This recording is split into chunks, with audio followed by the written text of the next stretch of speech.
प्रणाम। उम्मीद करता हूँ कि आप सभी लोग स्वस्थ होंगे।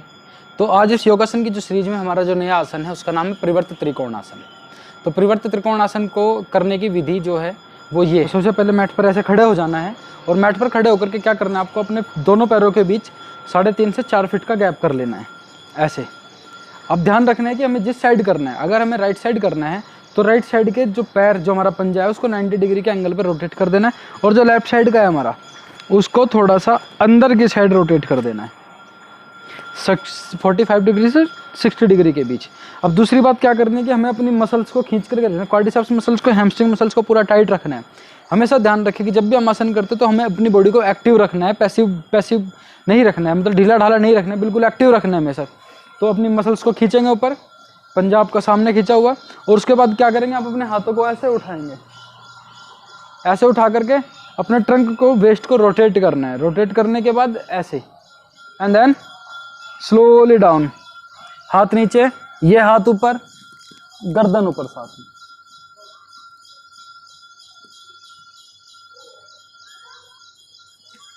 फिर वापस गर्दन उठाएंगे एंड देन स्लोली फिर से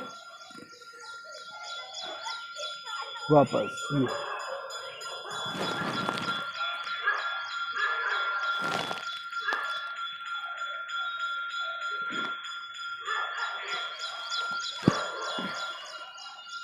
और वापस।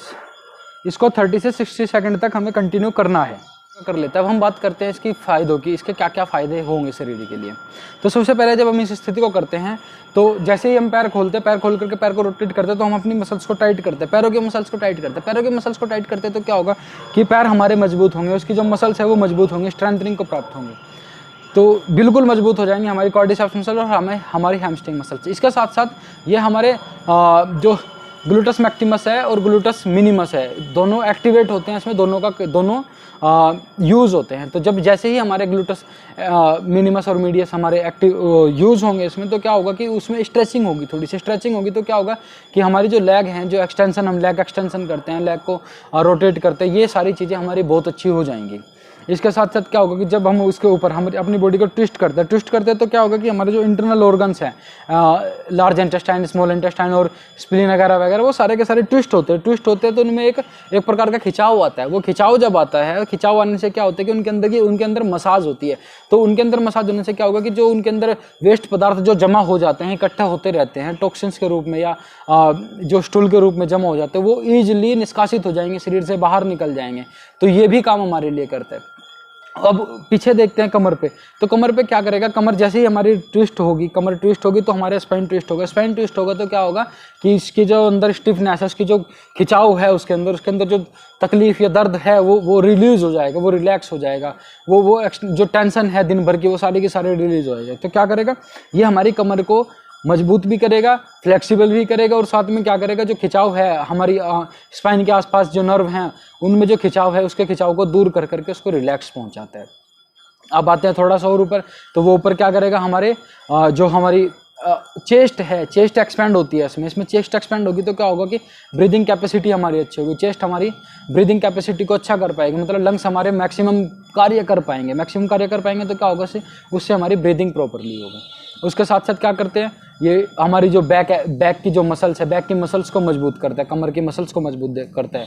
उसके साथ साथ हमारे कंधों पर बहुत अच्छा इफेक्ट डालता है। कंधे खुलते हैं इसमें, कंधे खुलते हैं तो क्या होता है, कंधों की मोबिलिटी बढ़ती है। तो क्या होता है कि हम एक तो हमारे शोल्डर फ्रोजन नहीं होते, शोल्डर जाम नहीं होते बिल्कुल भी, और ये अपना काम मतलब अच्छी तरीके से निभाते हैं। और फिर क्योंकि कई बार क्या होता है कि जब हमारे शोल्डर काम करना बंद कर देते, मूवमेंट बंद कर देते, तो फिर हमारे शरीर में दर्द रहना शुरू हो जाता है, तो उस दर्द से हमें बचाता है। उसके साथ साथ क्या करता है ये, क्योंकि इसमें नेक भी रोटेट होती है, नेक कैसे घूमता है, नेक ऊपर की साइड देखता है, तो क्या होता है कि ये जो हमारी सर्वाइकल बोन है और जो नेक बोन है, मेडुला ऑब्लिगेटा तक, ये वहां तक को पूरा रोटेट करता है, पूरी ट्विस्टिंग करते हैं। क्योंकि हम दोनों साइड कर लेते हैं तो इसलिए दोनों साइड घूम जाता है, दोनों साइड रोटेट हो जाता है। लोअर बैक से लेकर के अपर बैक तक पूरा का पूरा स्पाइन इसमें रोटेट होता है। तो रोटेट होता है तो क्या होता है कि पूरे के पूरे की जो स्टिफनेस है, पूरे के पूरे का जो दर्द है वो समाप्त हो जाता है।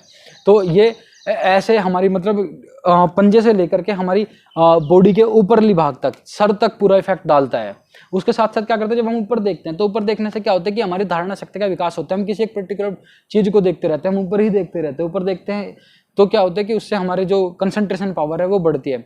अब इसके साथ साथ क्या करते हैं, क्या होता है कि जैसे ही हम इसको नीचे जो हमारे पैर रहते हैं, पंजे ऐसे जो जमीन पे रखे रहते हैं, तो पंजों की जो मसल्स होती है, पैरों की जो मसल्स होती है, हम उसको टाइट करते हैं। टाइट करते हैं तो क्या होता है, जो हमारा आर्च होता है पैर का, ये जो आर्च है हमारा बना हुआ, ये आर्च मैक्सिमम रीच तक पहुंचता है। मतलब क्या होता है कि जो हमारा फ्लैट फिट होता है ना, फ्लैट फिट ना होकर के फ्लैट फिट होने से रोकता है और मैक्सिमम आर्च पे जाता है। तो क्या होता है कि जब हमारा जो आर्च ठीक रहेगा तो क्या होगा कि हमारे जो पैर है, ये जो मसल्स हैं यहाँ इस साइड की जो हड्डियां हैं, उसमें दर्द नहीं होगा, हील में दर्द नहीं होगा, तो उस पेन से भी बचाता है हमें। और साथ में क्या करता है कि हमारे पैर को फ्लैट फिट होने से भी बचाता है।